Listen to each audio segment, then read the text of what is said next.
People ask why I'm here. Motorsport is more than a passion. It's actually running through my veins. I remember every moment. The good, the bad, and the downright ugly. But we keep coming back.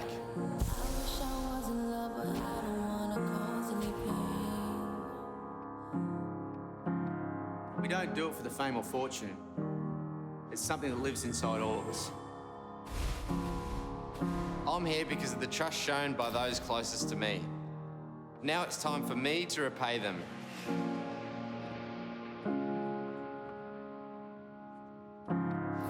What if I never even see you 'cause we're both on a stage? Don't tell me listen to your song because it isn't the same. I don't wanna say love is a waiting game. To win takes selfishness. In here, I leave all other thoughts behind. It's that adrenaline rush we can't live without. This place can reward you and scare you. Celebrating involves everyone who supports you.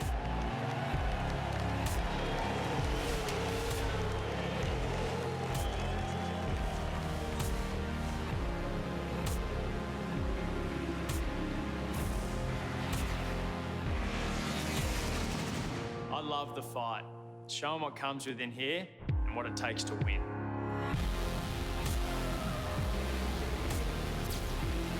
This season is a new beginning. Where we welcome back old friends. And renew rivalries. And make some new ones. And all chase one prize.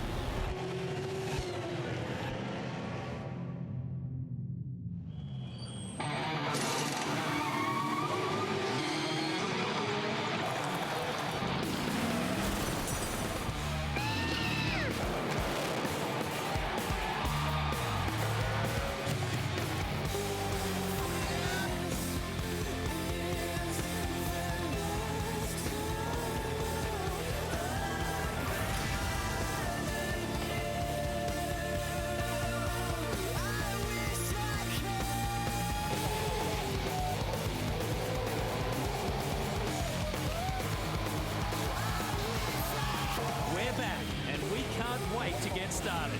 The V8 Supercars have come home, and the season kicks off here in Adelaide with the Clipsal 500. It's time to go racing, here on your home of big event motorsport, Network 10.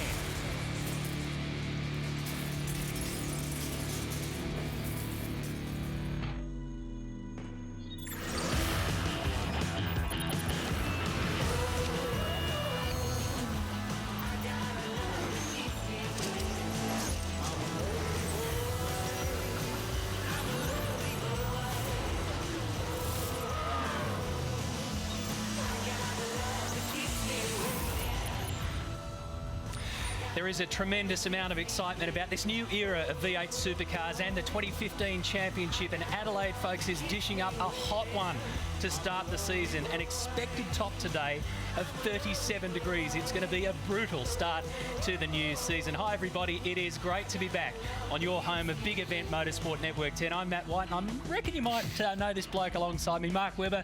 Welcome to the 10 team, and welcome to your first ever Clipsal 500. Yeah, no, thanks, Matty. It's great to be here. I think one of the biggest weekends in Australian motorsport for sure. First race of the season for all these guys, and I'm happy to be here. I mean, as you say, I haven't been here for 20 years. 95 was the last time I raced here, so yeah, it's a sensational event. Yeah, so your history does go back quite a while here. 1987, you were sitting in the stands, you raced Formula Ford. You must have fantastic memories of Adelaide. Yeah, I do. I think 89, 87, yeah, Formula One the first time with my dad. Drove over from Queanbeyan and watched all my heroes, Nelson Piquet, Alain Prost, all those guys, and yeah, and the event's just grown from there off the back of Formula One. I'm in this town here now. I mean, I've been here for a few days, and you see how many people are here. They're fired up for the first race, and I can't believe the amount of spectators here already and how it's building up. So yeah, I'm looking forward to it. Well, of course, you're now driving the World Endurance Championship. In many ways, the Clipsal 500 is something of an endurance event, so really looking forward to getting your insights into the V8s across the weekend, not to mention the Australian Formula One in a couple of weeks, and RPM on 10. We've got Mark Webber on board, but we all know that V8 Supercars aren't V8s without Mark Larkham, and I'm very happy to say that Larko is back in his Shell Helix Technology Hub. We've got a few new toys for you, mate. Yeah, we have, mate. Thanks, and how great it is to be there, and how good it is to have Mark Webber there, mate. That guy personifies everything a young Australian race driver should be, mate. Well done. Hey, Shell Helix Technology Hub, how cool is this? We've got a little bit of technology this year, so we can actually, not to actually bog you down in the detail, but I love the concept of trying to simplify what is often a very, very complex sport. But most of all, mate, I am wrapped. Thank you, 10 Sport. I got my whiteboard back. So, as you know, mate, I like to have a little bit of a draw here and there, mate, so really pleased about that, Matty. And some new texters as well. Larko, look, I know you're going to break down absolutely everything across the course of the weekend, but let's start, if you can, with one key factor to success at a Clipsal 500. Well, Matty, as you know, you've been here enough yourself, mate. There's no single thing, but if I could say one thing, if you're a team owner, you're trying to impart on your team anything you want to do this weekend from a driving and team point of view, I'd say mistake-free. Critical that you do it that way. Now, down to Mark Howard, who's with another new team member with 10 Sport. Well, Mark, it's certainly great to be back down in the V8 pit lane. And look at this man, race driver, team owner, now half driver, half TV star. Rick, you're on board with us through the entire year, which is fantastic. You'll be out of the car telling us exactly what's going on. Look, I hope this shirt's fireproof, because when I whip the suit down, it's well and truly there. But no, look, for me, it's very exciting. Looking forward to working with the Channel 10 crew again. Haven't worked with the guys since 2006, my championship year. But for me, it's a chance to talk about all the things behind the scenes. You know, like heading into this year, there's a lot of different, I guess, qualifying routines that we're going through. Very short sessions, a lot of tyre stuff that we can really delve into and, I guess, bring the viewer at home. A lot of that stuff that they probably don't get the chance to see too often. Throughout the weekend, you're going to explain a lot to us. Tell us about your beautiful Nissan. There's a lot of talk about this rear wing. You don't want me to get too close to it because you love this vehicle. I certainly do. The thing is, if we go a little bit sideways out of the corner, we have to be a bit careful now, because the first thing that's going to hit the fence is the rear wing. It hangs over a long way, but the guys have done a lot of work over the off-season to tune the aero package a little bit more, just refine it that bit more, and this is what's come of that. The beautiful end plate, end-mounted wing, I guess, a little bit different to the centre mount that we've had before, but we're pretty excited. The other thing is the brushed aluminium finish, a little bit different. We're worried about looks more than speed, or a bit of both, probably. TV, driver and salesman. Rick, it is going to be fantastic to have you on board. Good luck. You'll be jumping out of the car telling us exactly what's going on. Can't wait for it. I can't wait. It'll be great. Thank you. Have a look at him, Matty. Part businessman, part race car superstar. The question is, would you buy a used car off that man? We'll be following Rick Kelly's progress throughout the weekend, throughout the event that he won back in 2007. And nobody has finished more races in a row than Rick Kelly at the Clipsal 500. That is some kind of feat. We want you to get involved with our 10 Motorsport team right throughout the year. And this weekend, we'll be using the hashtags Ask Webber, Ask Larko and Ask Rick. Keep your questions coming. They're all here to answer them. So V8 practice and qualifying, back-to-back qualifying sessions coming up. We've got support races, whole heap of colour of the V8 Supercar paddock coming your way. We are back and we're underway in 2015. You want motorsport? You're in the right place. Follow our man Dan as he bids for Formula One glory. It's Ricciardo's third win in 6 races. Jack's back, but this time he's racing the big boys at MotoGP. And follow every round of the V8s. Look at that! Big contact this time. If that's not enough, RPM is back. Sundays from 4 till 5. Network 10, your home of big event motorsport. Well, there's obviously lots of action on track at the Clipsal 500, but there's also plenty to see and do off track as well. I'm here in the entertainment zone, and let me tell you, you don't have to have a love of cars, you just have to have a love of fun. There's plenty of fun here. Now, I've got Bryce over here. Bryce, tell me, are you having fun today? Yes. You look like you're having lots of fun. This beats being at school, doesn't it? Yeah. It's a bit like the school of fun, isn't it? Yes. All right, guys, well, turn around because there's lots more BMX action. In fact, the BMX are one of the highlights down here at the entertainment zone. But whether you're a kid or a big kid, there's lots to see and do, and I am going to explore. It's one of the great things, Mark, about the Clipsal 500, the atmosphere and the amount of people. I mean, we average about 250,000 people here at this event over the 4 days. That's 10's Nat Hunter, and also Sam Mack will be out and about capturing all the colour. So we've already had a test day for this V8 Supercars at Sydney Motorsport Park, but now's the first time that we get to see the cars in anger on the track. And I know as a driver, that's the one day that you really look forward to, don't you? Absolutely. No, these guys, they want to get racing now. Everyone together, they want to compare themselves to each other. The test days are long days. They're not on the track at the same time in terms of when it really, really counts, and that's what they need to do now. The sessions, there's no excuse, just clock out, roll out the pit lane and you've got to deliver a lap time when it counts. So 3 practice sessions ahead of them today and 2 back-to-back qualifying sessions ahead of the 3 races that make up the Clipsal 500. So what's going to play out? Well, we thought we'd check in with a couple of mates, our V8 Series commentators who will be guiding us through 2015, and 2 particularly good fellas, Neil Crompton and Greg Russ, join us. Good afternoon to you, gentlemen, and it's great to see you in pit lane. You know, Rusty, one of the great things about the first day is that, like we said, testing's taken place, but now it's a blank sheet of paper, isn't it? Matty, how come Nat didn't come and talk to a couple of big kids who love V8 Supercar Too smart racing? for that, mate. Yeah. It is fantastic. I mean, a great atmosphere. You've detailed that in the introduction. I mean, 40,000 people here on Thursday alone, and it just continues to build over the course of the race weekend. And I can't wait for practice 1, Neil, because that's when we start to get a gauge on things. Interesting approach here, though, because some guys focused on qualifying this afternoon, but there is work to do for the race weekend component, isn't there? There's a massive amount of work to do. Everybody up and down here has been drinking heavily from the cup of positivity over the summer period, as they do, because the focus is trying to knock off these guys behind us at Red Bull Racing. They've done a great job in the recent past. 6 times the champion for Jamie Whincup, and who's going to stop him is the question. So there's everybody up and down here working to try and figure that out, and they'll do it with detail. So it's going to be about micromanaging all the little things. It's one thing to be able to punch out a lap time, but it's all the other stuff they do here at Red Bull that tends to get the job done for them. It's the arrival into the pit box.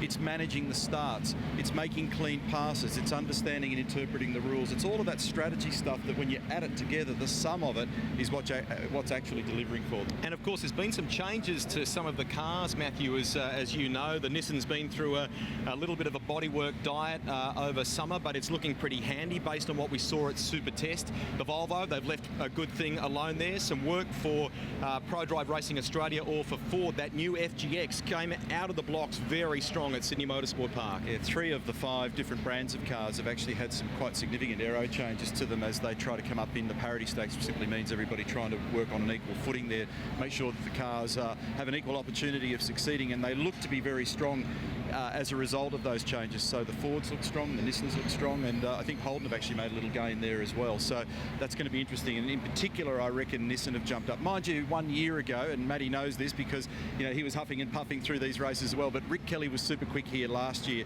so it's no real surprise for me that they're quick here again this year. Now, great to have our mate Mark Webber as a part of this for you guys. You are going very easy on Aussie Grid, aren't you? His trade name on Twitter and Instagram. I was with him the other night, and I actually saw him contemplate having dessert. He didn't actually have it, but he contemplated it. So the first thing I said, I've dropped my guard, boys. I've dropped my guard. I said, "Who are you, and what have you done with Mark Webber?" Matthew, you heard it here first. Mate, I can vouch for that, Crump. I saw him have a breadstick last night. Let myself go, mate. He's adding all those grams. Neil, quick question, mate. You touched on all the 1%ers there, mate. Obviously for Neil, for Triple Eight, and how they get on top of all those, pit entry starts, all those type of things. But actually, who is going to take the heat to Jamie Whincup? I mean, who do we think can actually do it? Which team and driver's going to really let them know that they're around?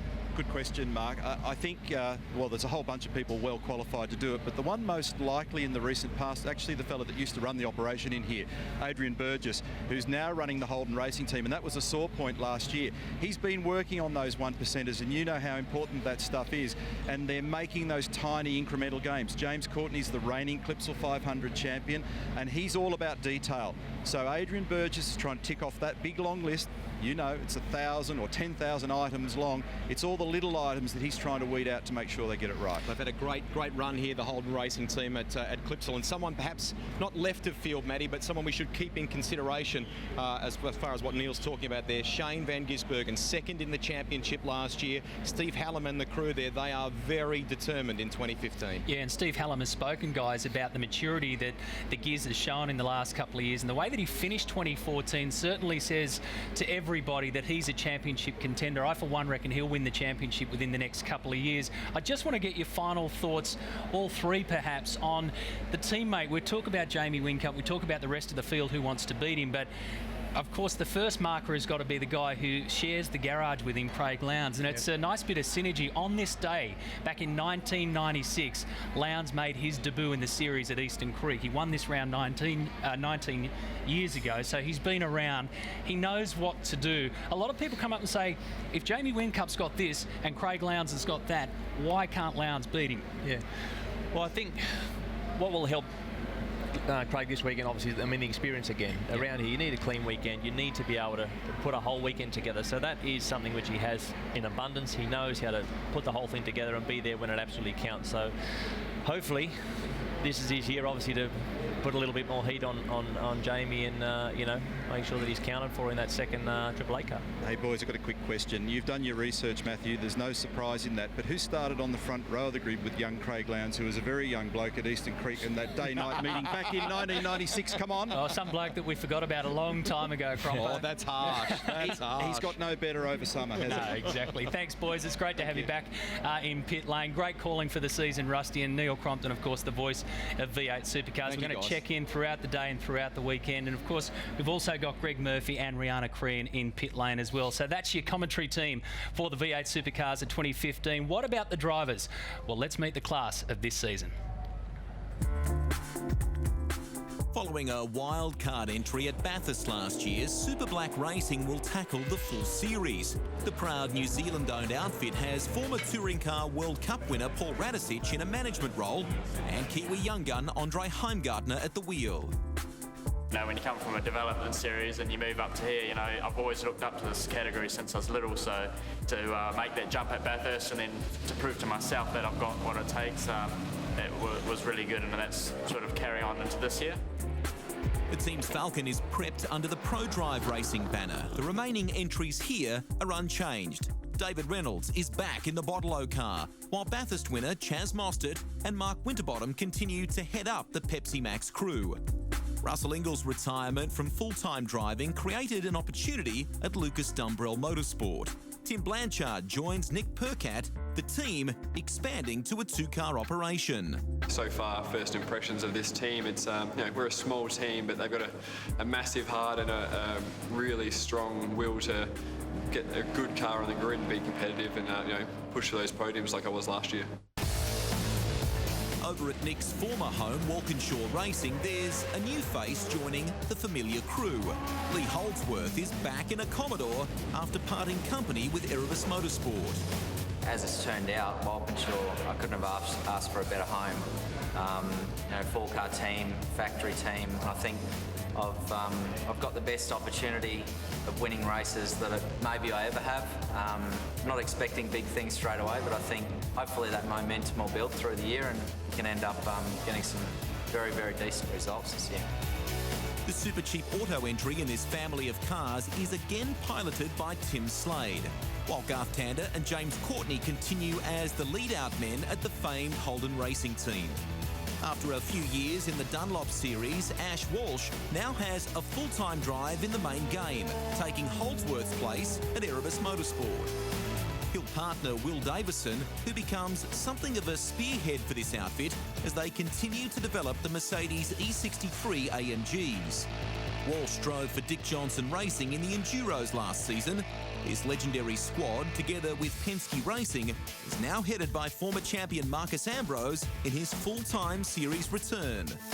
I've done a lot in my career, and I've done well here, I've done well in the States, and I'm going to come back and do my very best with, you know, the tools I have and the talent that I have at this point in my career, and I'm going to do as well as I can. I'm very focused on it. I'm excited to be here, so that's all I can do.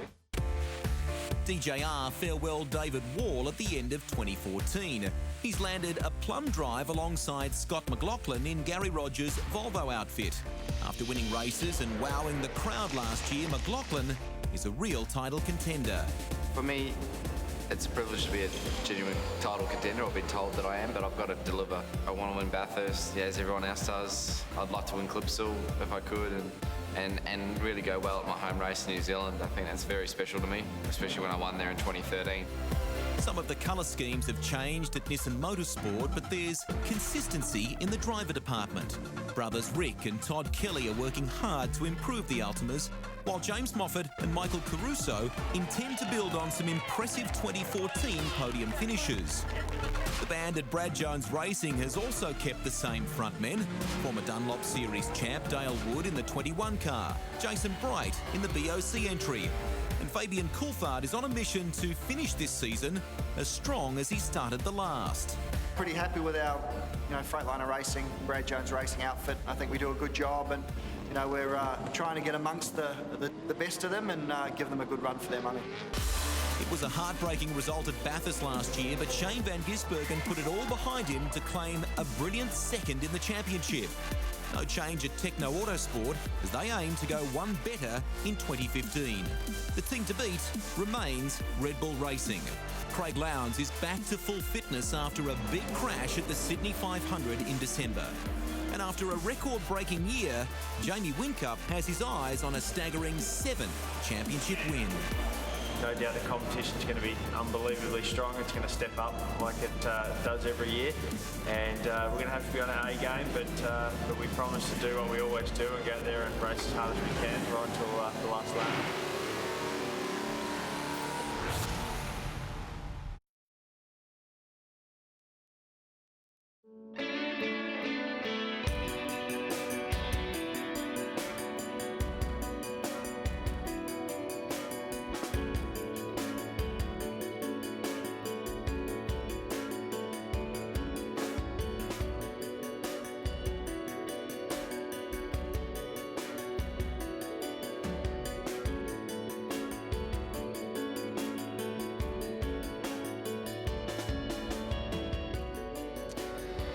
Such a beautiful venue and such a wonderful city. A great backdrop for this event. Started back in 1999 as the sensational Adelaide 500. It's been the Clipsal ever since, and it's the only event on the V8 Supercars circuit that is in the Hall of Fame. As we've been talking with both Neil Crompton and Greg Rust, it's been a long wait, Mark Webber, for the drivers to get behind the wheel. Aside from the test day, you go all the way back to December and that crazy finish at Sydney Olympic Park. So when we talk about the first practice session that lines up for, doesn't matter what category you're in, what car you're in, as a driver, how crucial is it? I think for the whole team, not just the driver, but the whole team. They really want to work out how working under a little bit of that pressure, first time out, getting the whole weekend off to a good start. You want to get a little bit of that sort of momentum going. If you're on the back foot going in, the car's not, quite feeling right, you're sort of into the next session. Before you know it, the weekend can really start to catch up on you. So the drivers want to get that confidence early doors. The engineers want to get that, practicing your pit stops. Everyone's around, everyone's watching each other. So it's good that they actually can get into that first session and break the ice. How much though, mate, do you actually really want to give away in the first practice session? Well, I think tactically these guys haven't got a huge amount of mileage, so they will really want to be capturing that data as much as they can and be serious with themselves. There's not a place probably to hide too much now at this late stage. They don't get much mileage, I would imagine. So I think that them to get out there, get serious, because as I say, it's going to come up on you pretty quick. These important sessions like qualifying, they have to be at the front. So they're not going to hang around, I think. And then we factor into everything else, the heat. 37 degrees today. We get used to it, but it's still going to affect you no matter how fit you are.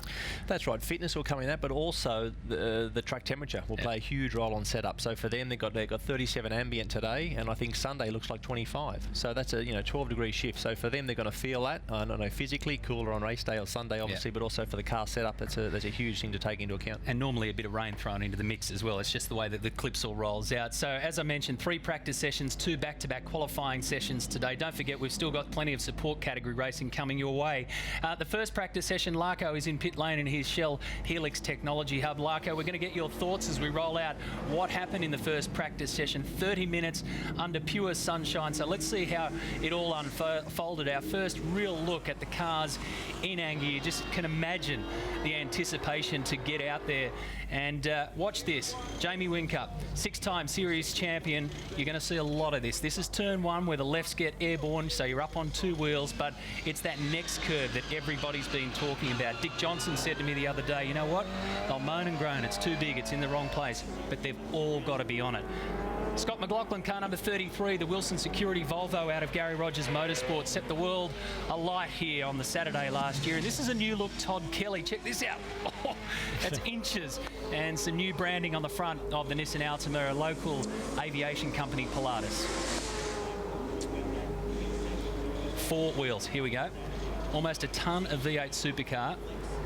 And Larko, you've seen this plenty of time. They can get up and dance like matchbox cars around here. Well, it is, Matt, and this is going to be one of the big ticket items for the weekend. We'll show you a little bit later.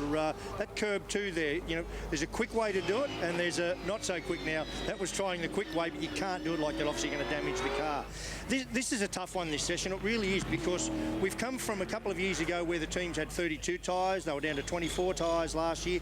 Now they're down to 20 tyres. So a lot of those cars you see running around out there are running on tyres that are far from ideal. And as Mark Webber quite rightly said about setup and temperature change, it's very difficult to do it when you're not doing it on optimum rubber. So that's going to be a real challenge for these guys as they do that. I mean, they'll be working on fuel mileage, because remember, this is a really critical fuel race as well. You've got to, and we'll look at that closer. I mean, you want to spend the minimum amount of time in the pit lane. So you want to be working on efficiency, they want to be working on setup, and this really is an opportunity for the teams to get in there and just get out there for that first session, get out of the way.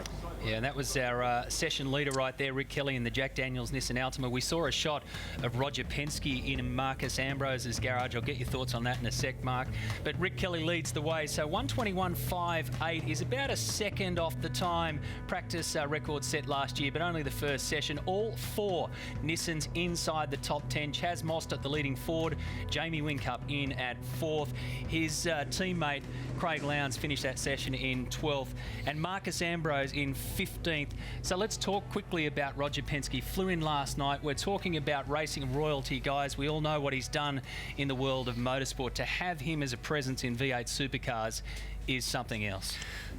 He is massive. Roger Penske worldwide in terms of motorsport, automotive in terms of truck rentals in North America, huge car dealer in Europe as well through Porsche, Audi, Mercedes-Benz. Like, he's just across everything. So to have him inside this category is a massive boost. I think he can contribute also from how to run the sport and the business, and even still improving it. We're constantly trying to get better at how we can, put the show in even a better platform. So someone like Penske is just, he's world class. He's an operator. He's got a memory like an elephant. He doesn't forget anyone's name. He's just a top class operator. And he's already transformed the DJR headquarters. Dick said to me yesterday, he said, mate, you got to come up and see it. He said, if I ever need an operation, I'm having it at the workshop. It's that clean and that classy. Just a quick one, Larko, momentum. Yep. Getting that first run on the board, so to speak, for a guy like Rick Kelly. Momentum's everything in sport.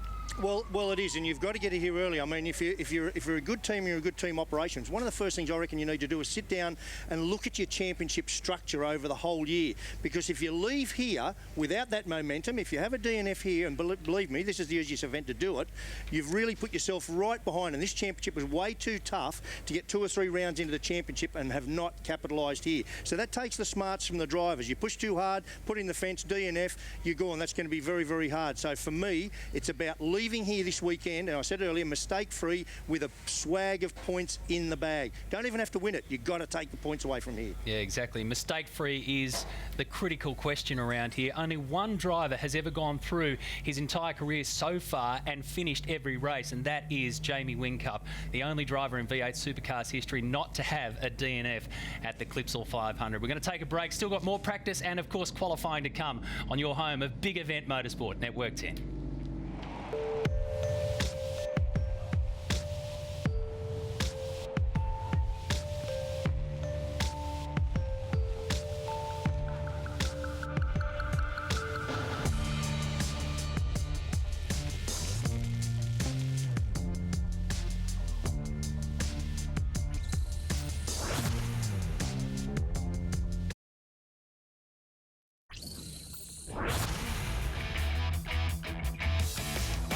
Red Bull Racing merch tent, and you know you've really made it as a top-level driver when your face is on a tote bag. Congratulations, Mr. Whincup, you've arrived. Now, obviously, we've got to sort this out, so come on through here. So much great merch. Hello there, how are you? Good. Just after this, and this, and this, and this, tote bag, and this, and the backpack. Just one thing, I've worked with Channel 10, you can probably tell, probably recognise me from the Metro Whip Around. I'm working with Mark Webber, so is it cool to just put it on his, you've got his account details, you can just put it through the Mark Webber account, is that all right? Yes, that's fine. Yeah, fantastic. All right, great. Well, I'll let you sort that out. Thank you very much. And more importantly, thank you, Mark Webber. That's Sam Mack, Mark. We had to let him loose, and I'm sorry, but you're going to have a big bill by the end of this weekend. That's all right. Aussie pay, so I'll pay in euros, mate, hopefully. So, Good work. So as we know, we've already had one practice session. Rick Kelly leading the way for the Nissan Altima. It's the first time he's led a P1 since Townsville 2012. So that momentum that we're talking about, that confidence kick-in, will certainly be felt down at the Nissan Altima garage of car number 15. Another 2 practice sessions and then back-to-back qualifying sessions. So let's get into practice 2 as we join our V8 Series commentators, Neil Crompton and Greg Rust. The battle to the 7 begins in earnest here for the Clipsal 500, and it will be a tough season. And a reminder of the form from practice 1, first 30-minute session. Rick Kelly was the fastest man at 1 minute 21.5 from Garth Tander, Chaz Mostert, so that is Nissen, Holden, Ford, then Jamie Whincup, position 4, Shane Van Gisbergen, then Mark Winterbottom, Ash Walsh, Scotty McLaughlin, James Moffat, Michael Caruso. Let's take a closer look at the circuit as we watch one of the... It's always eventful. Yeah, Rico, get yourself a nice rest tonight. You've got 250 Ks. You, more than anyone else, knows how tough the Clipsal 500 can be. So thanks for your input today, and we look forward to seeing how you race tomorrow. Get that Altima back up the front, mate. We certainly will. Appreciate it. All right, Rick Kelly there, a former champion of the Clipsal 500. So your take on day one, I mean, it was just a statement, wasn't it, Mark Webber? It was a big Jamie Whincup statement. It was. I think he nailed it. He nailed both those qualifying sessions when it counted. I think we saw Bridie will go home a little bit disappointed. It was on a good lap in Q1 in the first session, and then the second lap he's now pretty much P-nowhere in the second race. It's going to be difficult for him. Marcus, you know, big learning curve there, and you got the Holdens have had a smooth day in qualifying. They're very, very strong on the green tyres, and we'll see how the race unfolds tomorrow. I know this is your first Clipsal 500, and I know you keep your eyes on V8s, but it's pretty cool, isn't it? Yeah, I've been blown away with the amount of interest and the fans here. On it's only practice today, and you see the interest that's coming here. So I'm looking forward to race day tomorrow. That's the thing. It all starts tomorrow, and you'll catch it right here on 10 as races 1 and 2 get underway. 2015 is off with a bang. Thanks for your company. The V8 Supercars have come home to Network 10, and we'll see you again tomorrow at the Clipsal 500. Away across the ocean.